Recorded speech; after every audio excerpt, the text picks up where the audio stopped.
PT Bali Wisata Turuan Wisata Banjarmasin memastikan bila jamaah umroh nang akan berangkat mulai Agustus sampai September 2022 mendatang sudah memenuhi kelayakan wan aman untuk diberangkatkan.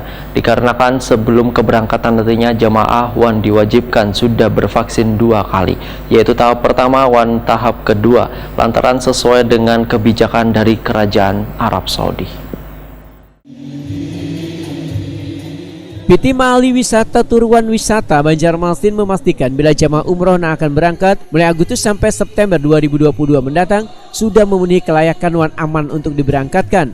Dikarenakan sebelum keberangkatan jamaah diwajibkan sudah bervaksin 2 kali, yaitu tahap pertama wan kedua. Ini sesuai dengan kebijakan dari Kerajaan Arab Saudi. Demikian dipedahkan owner PT Bali Wisata Turuan Wisata Banjarmasin, Muhammad Irhami RCMM, Wahai Takuni Prima TV tengah hari Sabtu 6 Agustus 2022. Muhammad Irhami menyatakan bila pihaknya akan terus memberikan pelayanan terbaik kepada jamaah baik nang bahaji maupun umroh. Tolong doa amanah yang diberikan ini bisa kami jalankan dengan maksimal, bisa mempertahankan kepercayaan masyarakat warga Banua kita dalam memberikan pelayanan untuk berangkat haji ibadah haji umrah tentunya itu, dan tentunya kami berusaha juga terhadap Mali untuk bisa mudah-mudahan bisa lebih memberikan inovasi dalam pelayanan dan sebagainya, insyaallah itu harapan kami, dan juga mudah-mudahan jamaah umrah dalam keadaan sehat walafiat, dilancarkan, diberikan umrah makbulah, ziarah mabrurah, dan juga bagi warga Banua ini merupakan suatu rekor di Indonesia mungkin ya juga ya, maksudnya antusias dalam keinginan untuk melaksanakan ibadah haji umrah dan sangat antusias, jemaahnya sangat luar biasa. Pak, ini kan untuk pandemi COVID-19 sedang naik-naiknya, mungkin PT Bali sendiri seperti apa untuk menjaga kesehatan jemaah? Untuk prosedur keberangkatan umrah kan dari kebijakan Kerajaan Saudi itu wajib 2 vaksin minimal, 2 dosis vaksin. Dan tentunya juga dari pemerintah kita ya kan, Dinas Kesehatan itu mewajibkan untuk 3 kali vaksin ya, dosis. Itu semuanya alhamdulillah jemaah kita sudah melaksanakan prosedur tersebut, dan insyaallah saya berangkat untuk Baitullah. Muhammad Saleh, jamaah asal Marabar, Kabupaten Barito Kuala sangat bersyukur bisa melaksanakan umroh bersama keluarga setelah sebelumnya sempat ditutup oleh pemerintah akibat COVID-19. Pak, kayak apa nih, kan sempat ditutup untuk sementara karena pandemi malah.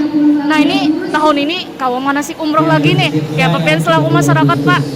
Kami sangat gembira tuh sama keluarga maupun umat Islam yang lainnya bergembira dibuka lagi kan. Ini yang pertama kali atau sudah keberapa kali nih Pak umroh Pak Pian Pak? Kami kedua kali. 2 kali Pak lah. Nah dalam manasik ini apa aja yang disampaikan Pak oleh bubuhan ininya Pak? Cara manasik, cara Oke. Jadi pelayanannya bagus Pak. Apa yang membuat Pian jadi pengen ikut umroh lagi nih Pak? Padahal sudah 2 kali kan ini Pak? Enggak. Sebenarnya bukan apa-apa, namanya kita beragama Islam kan, meningkatkan ibadah Allah Ta'ala ya gitu. Jadi ingin mengabdi kepada Allah. Sedangkan Ina, jamaah asal Gambut Kabupaten Banjar, mengaku sangat antusias mengikuti manasik umroh ini sebagai bekal untuk melaksanakan umroh nantinya. Ini umroh yang pertama kali atau yang ketiga? Oh, yang ketiga. Bu, ini setelah lama gara-gara dibutuhkan pandemi COVID ini, kepada para jemaah tadi sudah berpokok itu bisa menukarkan kupon makan siangnya. Ini untuk yang ketiga kalinya Bu lah. Nah selama 3 kali berturut-turut itu memang mempercayakan sama PT Bali nggak Bu untuk berangkatan umroh macam-macam. Ini ya Bu lah. Ini apa aja mungkin yang disampaikan dalam manasik ini Bu? Apa aja mungkin yang disampaikan? Mudah-mudahan keberangkatan kami sesuai dengan harapan kami, di perjalanan aman sampai kembali ke rumah aman. Pian tanggal berapa keberangkatannya Bu? Di tanggal berapa? Kemarin 18 lah.